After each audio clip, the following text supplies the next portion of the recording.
Welcome to The Intuitive Therapist with Janis Cohen, therapist, clairvoyant, empath, and medium. Listen in as she takes a no-nonsense deep dive into real human struggles and how to resolve them. Janis will share channeled information from her spirit guide team, as well as angels and archangels, to help you master your emotional, physical, financial, and spiritual destiny. And now, Janis R. Cohen. Hey y'all, welcome to the Intuitive Therapist podcast. I'm Janis Cohen, the Intuitive Therapist, and I'm so happy you're here listening and supporting my podcast. I'm really grateful, so thank you. You know, without a doubt, talking about empaths is one of the most popular topics that people ask me to talk about. After all, there's so many of us out there.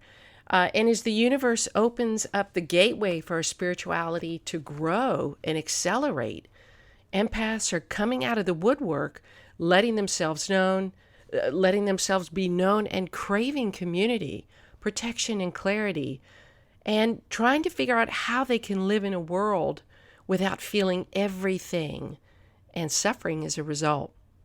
Well, today I hope that I can help you, the empath, have a clear understanding of what's going on with you, the light and the dark parts of being an empath, what you can do to protect yourself from outside energetic influences, and how you can experience life in a more fulfilling way.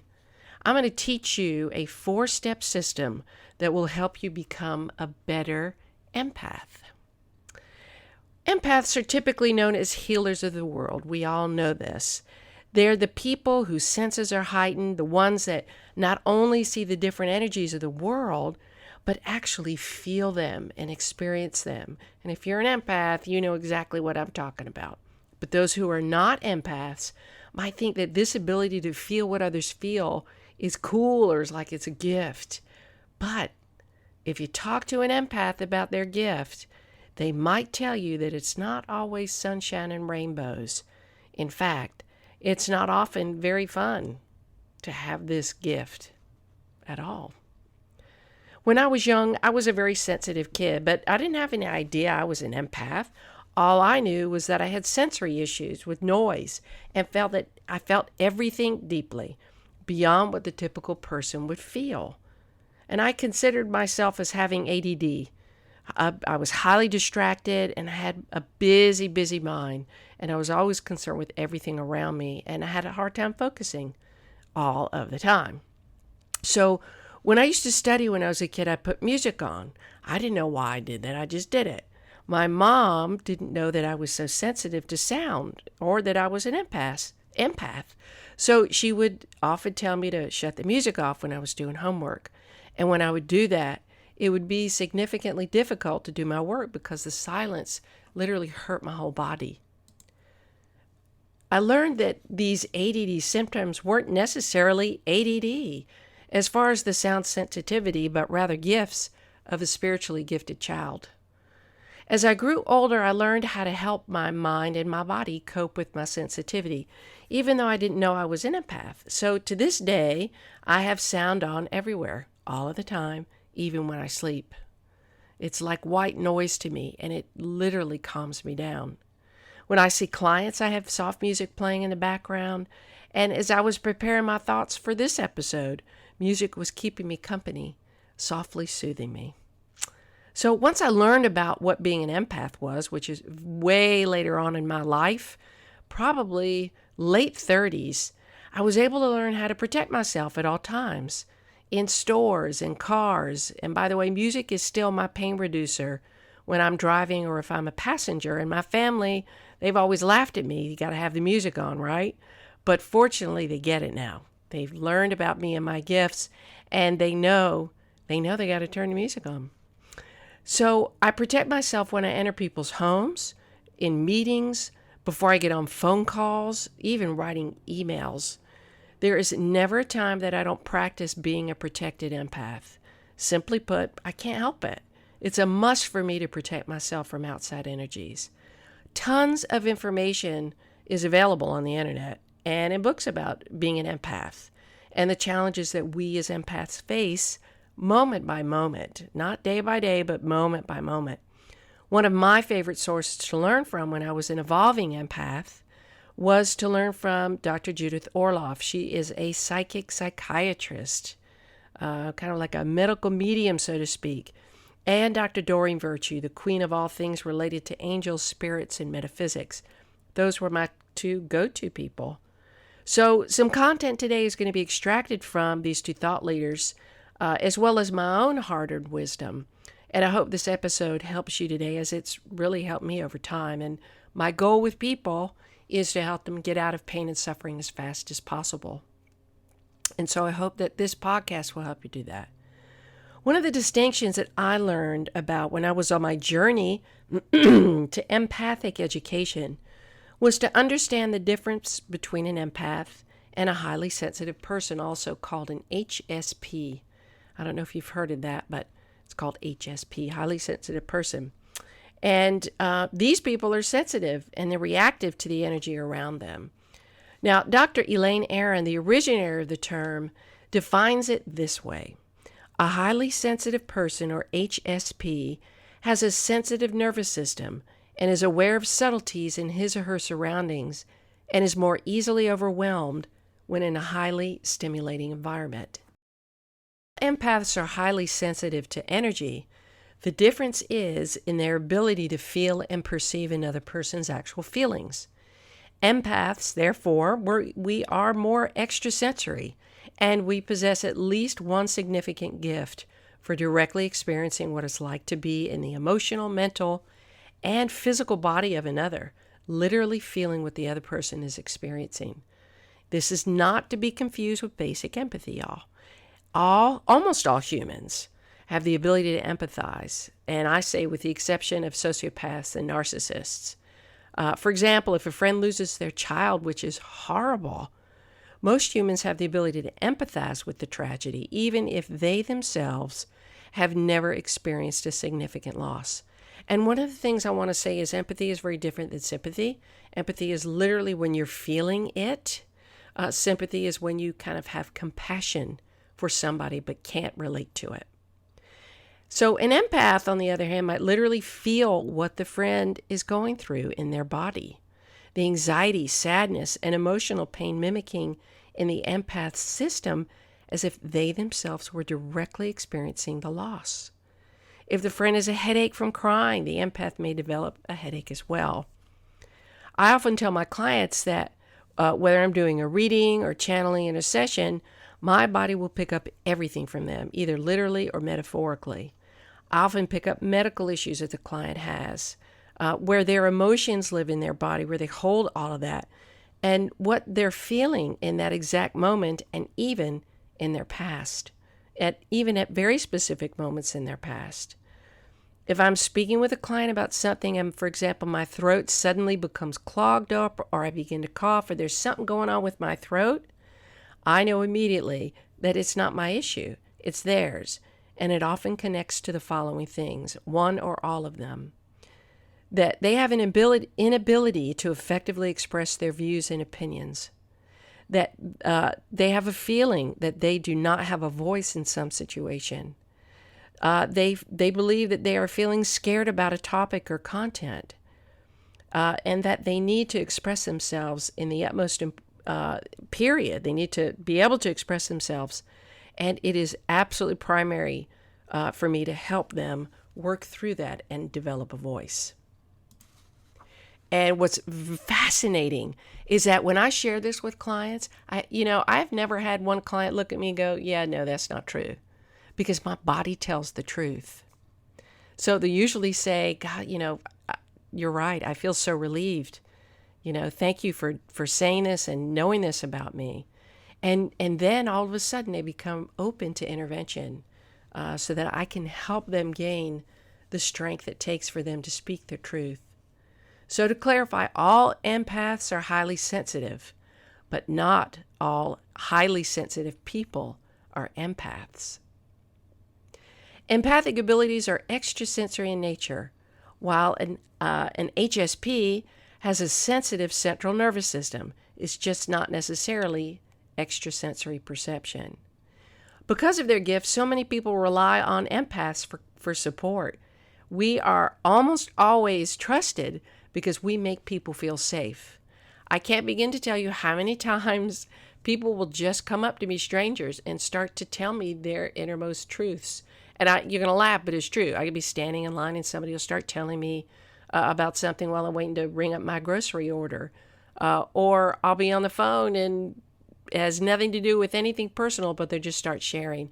And maybe you're somebody who experiences that too. I know a lot of my clients do.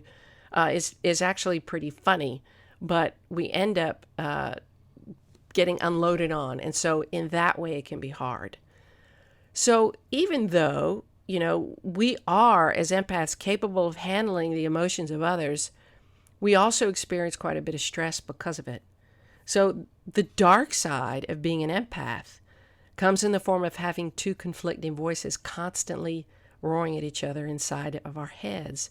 So where we constantly feel the good and the bad, the negative and the positive, to the point that sometimes we can truly feel overwhelmed. Empaths are more susceptible to the negative energies in life. That's just how we are.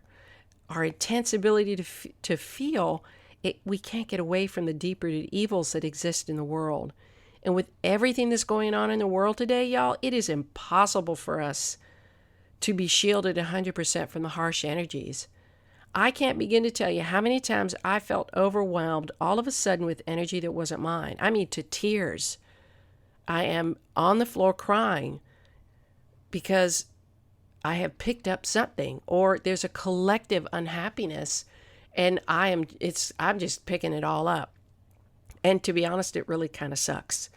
I'm good for the most part, but when that happens, it's like there's nothing I can do but ride the wave. But I do my best to check inside my body to see if this energy belongs to me or not. And if it doesn't, I try to shield myself and cut cords and pray for the source of the negativity to heal and disconnect. The dark side of being an empath is constantly being exhausted and fatigued from the energies you absorb. This is a big one. I hear this all the time. I am so exhausted. In fact, I was talking with a friend today, and she was talking about just how she's giving, and her energy is just depleted. And, we as empaths, we don't really necessarily break down and lose composure in front of other people. We kind of do that in private. But we quietly observe and we acknowledge and we feel so deeply to a fault sometimes. As many others do, empaths, we want to be loved and accepted for who we are. But it's our generosity and kindness that often sees us, we get taken advantage of by other people who only take and they never give. These are called the takers. Empaths are the givers by all means, ready to show kindness to those in need at all times. And boy, those takers can find us anywhere at any time. The dark side of being an empath is not knowing that being so selfless plays an incredibly heavy burden on oneself. Even the empaths that don't recognize the burdensome nature of their selflessness, even the empaths that do, they choose to ignore it because carrying that weight is more meaningful than letting it fall on somebody else's shoulder. So I don't know about you and your empathy, but if you're an empath, your desire is to serve and to help. And so you're not going to dump on other people, even if you're dumped on. The only way empaths can fight the downside successfully is by learning to distinguish between the emotions that are their own and the emotional energies that are imposters invading from the outside. And empaths need people who understand who they are, people who can talk to them and who they can talk to and who will listen so that they can kind of clear their energy. So given that, I just wanted to share some wisdom from Dr. Judith Orloff from her book, The Empath Survival Guide. It's a really good book, and if you'd like to know more, you can certainly get her book called The Empath Survival Guide. But I'm just going to mention 4 things that she talks about that really were intriguing to me. And these are really cool scientific explanations of empathy and empaths. And once I explain them to you, it's really going to help you understand what's going on with you. Or if you're not an empath and you're just listening to this to learn, but you know of someone who's an empath, this is going to really help you help them understand. So the first point she talks about is the mirror neuron system. And she says researchers have discovered a specialized group of brain cells that are responsible for compassion. These cells enable everyone to mirror emotions, to share another person's pain, fear, or joy. Because empaths are thought to have hyper-responsive mirror neurons, we deeply resonate with other people's feelings. How does this occur? Mirror neurons are triggered by outside events. For example, our spouse gets hurt, we feel hurt too. Our child is crying, we feel sad too. Our friend is happy, we feel happy too. In contrast, psychopaths, sociopaths, and narcissists are thought to have what science calls empathy deficient disorders. This means they lack the ability to feel empathy like other people do, which may be caused by an underactive mirror neuron system. We must be aware of these people because they are capable of unconditional love. And I had mentioned that earlier. And I'll tell you, there is so much written about how empaths get involved with narcissists. It's like a given. I don't even know how to tell you. I did it. And it nearly tore me up. I experienced a brief period of PTSD because it was so disturbing, emotionally disturbing, not only to be in a relationship with that man, but to have involvement with the crazy people that were in his life that perpetuated the real sickness. So I had to really do a lot of clearing, get a lot of help to get rid of what didn't belong to me, and also to kind of forgive myself for getting involved with the craziness in the first place. So if you're an empath, chances are you have connected with a narcissist, either friend, family member, relationship, whatever it is. Just know you're not alone, and know that there are ways for you to heal and disconnect and kind of get back to you and get whole again. Tons are written about that. The second thing that's mentioned is that Dr. Orloff mentions is about electromagnetic fields. So this is based on the fact that both the brain and the heart generate electromagnetic fields. And if you listen to my previous podcast about intuition, I talked to you about how everything has a frequency. Everything is made up of atoms, nuclei, and electrons. So everything is emitting a frequency. Even if it's a chair, it's emitting a frequency. But the thing is that's cool is that our brain and our heart generate electromagnetic fields. And according to HeartMath Institute, these fields transmit information about people's thoughts and emotions. And empaths may be particularly sensitive to this input and tend to become overwhelmed by it. Similarly, we often have stronger physical and emotional responses to changes in the electromagnetic fields of the earth and sun. I know I do. I am unbelievably sensitive to planetary changes as well as the moon. And as I become more spiritually evolved and older, to be honest, I just become much, much more sensitive, and I have to watch myself for that. So empaths know well what happens to the earth and the sun that affects our state of mind and energy. And of course, like I talked about, the lunar cycles. Similarly, we often have stronger physical and emotional responses to changes in the electromagnetic fields of the earth and sun. So empaths know well what happens to the earth and sun that affects our state of mind and how we feel. The third is emotional contagion. So this is about enhancing our understanding of empaths with this phenomena of emotional contagion. So research has shown that many people pick up the emotions of those around them. For instance, one crying infant will set off a wave of crying in a hospital ward. And I will tell you this, if I'm around a baby that cries, it hurts me. I don't know about you, but it hurts me. And I absolutely feel like the only way for me to feel better is to try to help that baby to stop crying. And once they stop crying, I know I feel better. Or maybe one person loudly expresses anxiety in the workplace, and it could spread to other people in a workplace. People commonly catch other people's feelings in groups. That's what social contagion is all about. A recent New York Times article stated that this ability to synchronize moods with others is crucial for good relationships, because we've got to be able to be in sync with the people that we're in relationships with so that we can anticipate what they need, so that we can, when we think about responding to them, that we can have kindness and compassion, but also help them and give them what they need. So what are the lessons for the empaths? To choose positive people in our lives so we're not brought down by negativity. And often we learn this hard lesson by experiencing the pain that is associated with negative people in our lives who try to pull our positive energy from us. So let's say a friend is going through a hard time. It's going to be important for you to take special precautions to ground and center yourself. And I'm going to talk to you about what that looks like. There's another thing called synesthesia. So this is the fourth finding, which is particularly compelling. It's the extraordinary state called mirror touch synesthesia. Synesthesia, it's a neurological condition in which two different senses are paired in the brain. This is so cool. For instance, you can see colors when you hear a piece of music or you taste words.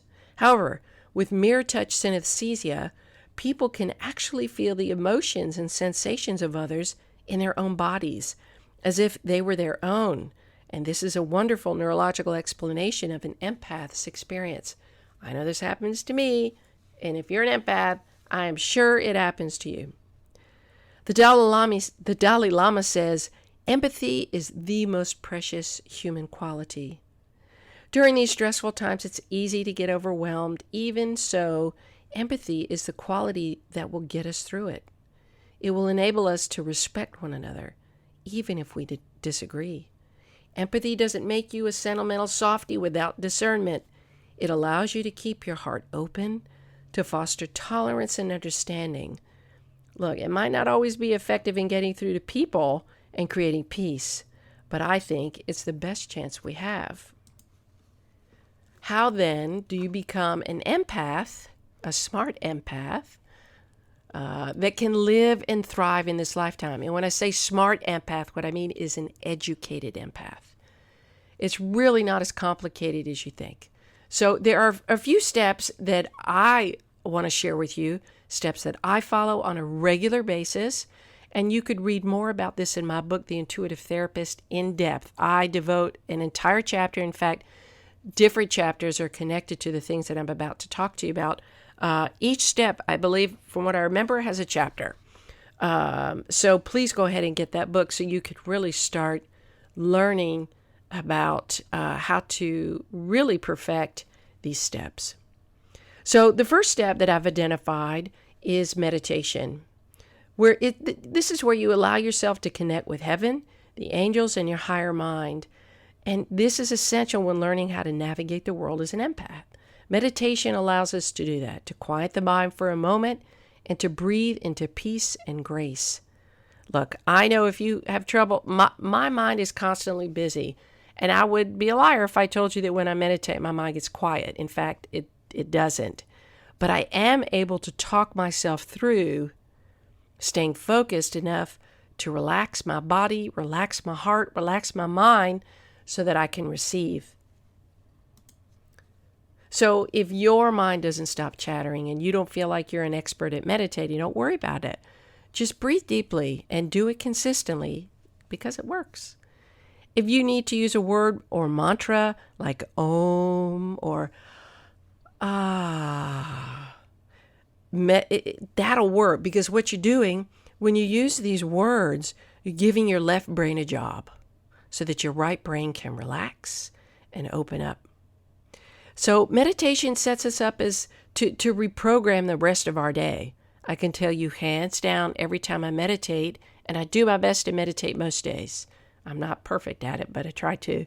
I can tell you that after I meditate, my day goes so smoothly. Things are clear, and I get such amazing psychic hits. It's phenomenal. So I truly and wholeheartedly encourage you to practice meditation. As an empath, we have to understand that meditation builds a foundation of peace and ease. So you got to have the sense of peace and connection with yourself as an empath, because there's so much that's bombarding you. Otherwise, you're only going to plug into everybody else's energies, and they get really depleted, even to the point of sickness. And I certainly don't want you to experience that. So the second step in my system of how to become a smart empath is to ground and protect yourself. And truly, this is one of the most essential gifts that you can give yourself, which is grounding and protecting. I couldn't survive in general, let alone doing these intense healings that I do and the healing work that I do without meditation, grounding, and protection. It's like they just go together. Meditation, grounding, protection. So one of the things you can do is just as you're sitting down and both feet are on the ground, or even if you're standing, just see your feet being rooted to the ground like tree roots are rooting your feet, securing you in place. Don't worry, you are not going to feel trapped. You're just going to feel very connected to the earth below. You could do something else, like attach a cord from your coccyx, drop it all the way down through the floor to the center of the universe, and see it rooted itself in the center of the universe.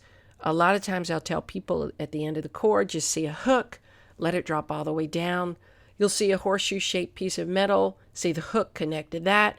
Take a breath and feel the cable become completely taut, and it'll tug you into the chair or to the floor. That one works like a champ.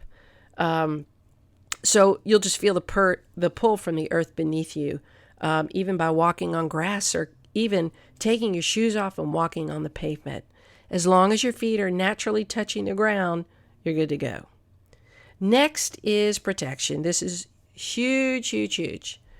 This can happen in an instant, from just imagining a golden ball of light surrounding you to going full throttle and pulling golden light from above, all through your body, out of your feet, and then pulling golden white light up through your feet, all the way up through your body, out through the crown chakra, and letting it surround you in a golden ball of light.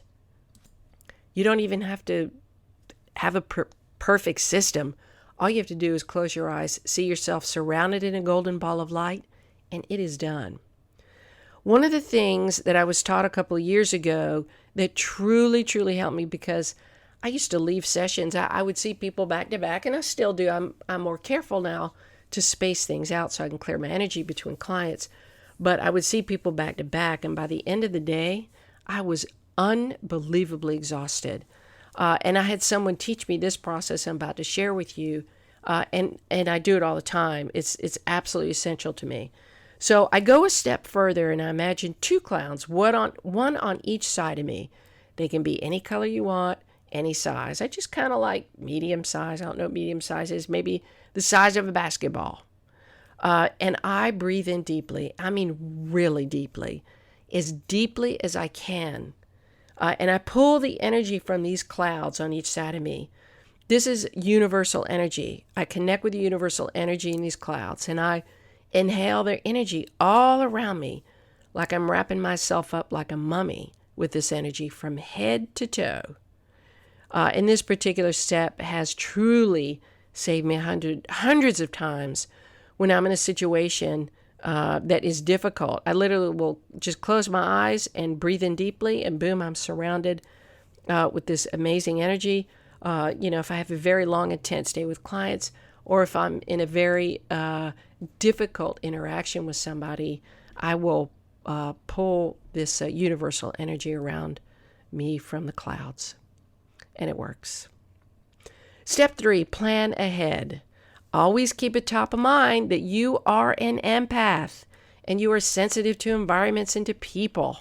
It's not enough that you just feel it and want to get out of it. You got to know it. And I'm not telling you that because I believe that you don't know it. You wouldn't be reading this if you weren't looking for some tips to help you out. So I am telling you this because you need to never forget that your gift is sensitive and needs nurturing and protection. So if you're going to go into a meeting, a store, a person's home, if you're sending an email, picking up the phone, working with clients or customers, whatever it is, Whatever encounter you have with outside forces, you must plan ahead and ground and protect yourself. I am so serious. Those of you who struggle and kind of keep getting whacked around and are surprised by you being sensitive to everything, you are. So act like it and then be proactive, okay? So if you're going into anything, like I said, meeting, store, person's home, wherever, you have to plan ahead. And one of the ways you can do that is call on the angels to help you. Even if you don't know the name of an angel to call, like you don't have to know any angel. You don't have to know the name. All you need to do is just think of angels helping you and opening the door, and they will.